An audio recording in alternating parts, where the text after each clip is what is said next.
Reporter asks why Trump hasn't written any legislation.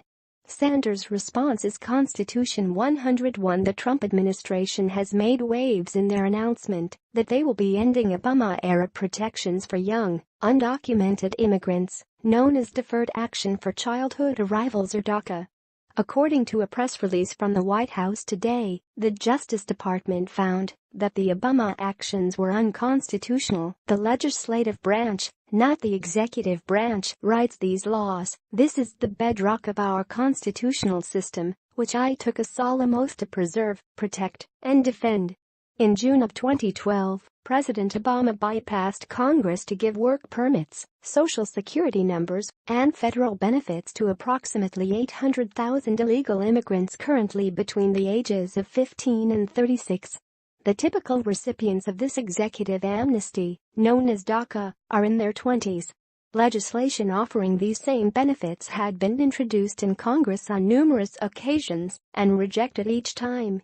In referencing the idea of creating new immigration rules unilaterally, President Obama admitted that I can't just do these things by myself, and yet that is exactly what he did, making an end run around Congress and violating the core tenets that sustain our republic. At today's White House briefing, Sarah Sanders received dozens of questions over the administration's decision to end DACA. One question, in particular, asked why Trump has not written any legislation himself pertaining to immigration policy. The president basically told Congress to do this, but he hasn't written any legislation. Similar to how he approached Sanders cut off the reporter's question immediately, stating, "I didn't know it was the president's job to write out specific details of legislation."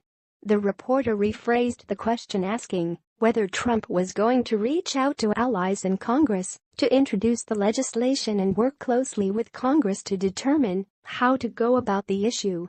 The point was made, though.